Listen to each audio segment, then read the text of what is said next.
next we are going to study about the sixth module in ground modification technique, that is hydraulic modification. Okay. So what do you mean by hydraulic modification? As the name indicates itself, here modification or improving the properties of the soil is carried out by removing the water in it. That is known as hydraulic modification, or otherwise it is known as dewatering. Okay, so dewatering means modifying the ground by lowering the water table, redirecting seepage, or simply reducing its water content. Okay, so dewatering means modifying the ground or soil by lowering the water table. So what do you mean by water table? So water table is the layer of soil which contains water in it. Okay, so by lowering the water table we can remove the water content from the soil. Then redirecting seepage. What do you mean by redirecting seepage? What do you mean by seepage? Seepage means the flow of water through the soil. Okay, so when we redirect its flow, what happens? We can remove its water content, right? So dewatering is known as hydraulic modification. So it is a process of removing the water from the soil, and thus the properties of the soil get improved. Okay. So we know that there is two types of soil, coarse grained soil and fine grained soil. Coarse grained soil example is gravel, sand, etc. And fine grained soil example is clay, silt, etc. Okay.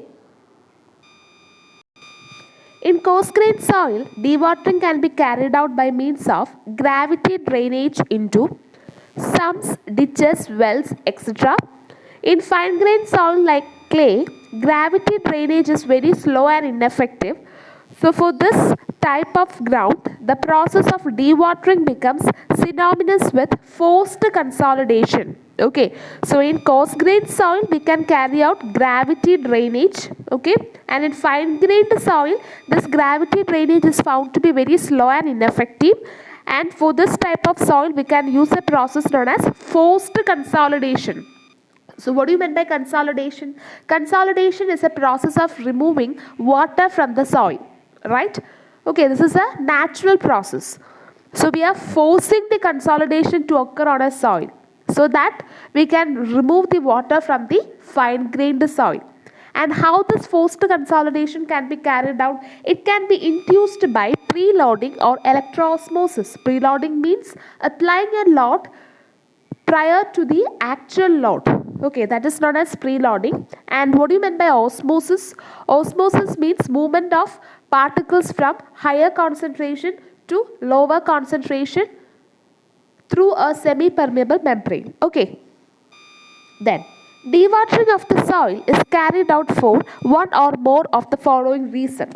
The first one is to provide a dry working area such as in excavation for building foundations, dam, tunnels, etc. Okay, so dewatering is carried out for the following reason. The first one is to provide a dry working area for the such as in excavation for building foundation, dam, tunnels, etc. Second one, to stabilize constructed or natural slope, to reduce lateral pressure on foundation or retaining structure, to increase the bearing capacity of foundation, to improve the workability or characteristics of borrow materials, to prevent liquefaction due to an upward gradient. So I already explained about liquefaction. So liquefaction is the movement of soil upwards. Okay. So as a result of liquefaction, what happens? Differential settlement may occur. So as a part of liquefaction, quicksand condition can also occur. That is, soil will behave like a liquid. So when soil behave like a liquid, what happens? Settlement of the structure, which result in the failure of the structure occur. Okay.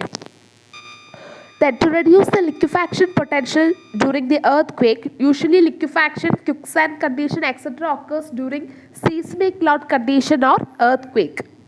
Then to prevent soil particle movement by groundwater, to prevent surface erosion, to prevent or reduce damage due to frost heave. So I hope you all understand. So these are the objectives of dewatering. Okay. So that is all about an introduction about hydraulic modification or dewatering.